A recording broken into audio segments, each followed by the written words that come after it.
ನಾಡಿನ ಸಮಸ್ತ ಜನತೆಗೆ 77ನೇ ಗಣರಾಜ್ಯೋತ್ಸವದ ಹಾರ್ದಿಕ ಶುಭಾಶಯಗಳು. ದೇಶದಾದ್ಯಂತ 77ನೇ ಗಣರಾಜ್ಯೋತ್ಸವದ ಸಂಭ್ರಮ ಎಲ್ಲೆಡೆ ಮನೆ ಮಾಡಿದೆ. ಮಾಣಿಕ್ ಷಾ ಪರೇಡ್ ಮೈದಾನದಲ್ಲಿ ಗಣತಂತ್ರದ ಹಬ್ಬ ಈಗ ನಡೀತಾ ಇರುವಂತದ್ದು. ರಾಜ್ಯಪಾಲರಾಗಿರುವಂತಹ ತಾವರ್ ಚಂದ್ ಗೆಹ್ಲೋಟ್ ಅವರು ಧ್ವಜಾರೋಹಣವನ್ನ ನೆರವೇರಿಸಿದ್ದಾರೆ. ದೇಶಾದ್ಯಂತ 77ನೇ ಗಣರಾಜ್ಯೋತ್ಸವ ಸಂಭ್ರಮ ಮಾಣಿಕ್ ಷಾ ಪರೇಡ್ ಮೈದಾನದಲ್ಲಿ ಗಣತಂತ್ರ ಹಬ್ಬ ನೆರವೇರ್ತಾ ಇರುವಂತದ್ದು. ರಾಜ್ಯಪಾಲರಾಗಿರುವಂತಹ ತಾವರ್ ಚಂದ್ ಗೆಹ್ಲೋಟ್ ರಿಂದ ಧ್ವಜಾರೋಹಣ ನೆರವೇರಿಸಲಾಗ್ತಾ ಇದೆ. ಮಾಣಿಕ್ ಷಾ ಪರೇಡ್ ಮೈದಾನದಲ್ಲಿ ಬಿಗಿ ಭದ್ರತೆಯನ್ನ ಈಗ ನೋಡಿಕೊಳ್ಳಲಾಗ್ತಾ ಇದೆ.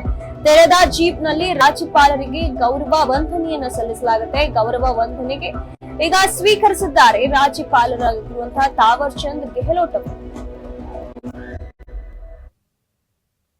ದೇಶದಾದ್ಯಂತ ಈಗ 77ನೇ ಗಣರಾಜ್ಯೋತ್ಸವವನ್ನ ಇಂದು ಆಚರಿಸಲಾಗ್ತಾ ಇದೆ. ಈ ಒಂದು ಸಂಭ್ರಮ ಎಲ್ಲೆಡೆ ಮನೆ ಮಾಡಿರುವಂತದ್ದು. ಇದರ ಅಂಗವಾಗಿ ಮಾಣಿಕ್ ಷಾ ಪರೇಡ್ ಮೈದಾನದಲ್ಲಿ ಈ ಒಂದು ಸಂಭ್ರಮಾಚರಣೆಯನ್ನ ನೆರವೇರಿಸಲಾಗ್ತಾ ಇದೆ. ಈ ಒಂದು ಸಂಭ್ರಮಾಚರಣೆಯಲ್ಲಿ ರಾಜ್ಯಪಾಲರಾಗಿರುವಂತಹ ತಾವರ್ ಚಂದ್ ಗೆಹ್ಲೋಟ್ ಅವರು ಧ್ವಜಾರೋಹಣವನ್ನ ನೆರವೇರಿಸಿದ್ದಾರೆ. ಮಾಣಿಕ್ ಷಾ ಪರೇಡ್ ಮೈದಾನದಲ್ಲಿ ಈಗಾಗಲೇ ಇವರಿಗೆ ಬೇಕಾಗಿರುವಂತಹ ಎಲ್ಲಾ ಭದ್ರತೆಗಳನ್ನ ವಹಿಸಲಾಗ್ತಾ ಇದೆ. ಬಿಗಿ ಭದ್ರತೆಯನ್ನ ಈಗ ಮಾಣಿಕ್ ಷಾ ಪರೇಡ್ ಮೈದಾನದಲ್ಲಿ ಈಗ ನೋಡಿಕೊಳ್ಳಲಾಗ್ತಾ ಇದೆ. ಹಾಗೆ ತೆರೆದ ಜೀಪ್ ನಲ್ಲಿ ರಾಜ್ಯಪಾಲರಿಗೆ ಗೌರವ ವಂದನೆಯನ್ನ ಸಲ್ಲಿಸಲಾಗ್ತಾ ಇದೆ. ಗೌರವ ವಂದನೆಯನ್ನ ಈಗ ರಾಜ್ಯಪಾಲರು ಸ್ವೀಕರಿಸಿದ್ದಾರೆ.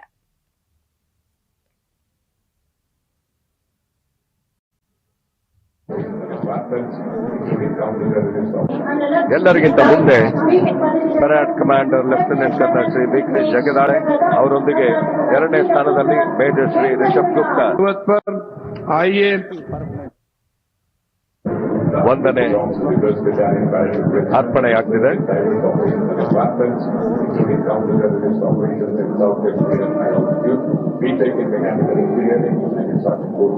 करने में लोकतांत्रिक आदर्श हमें मार्गदर्शित करते रहे हैं.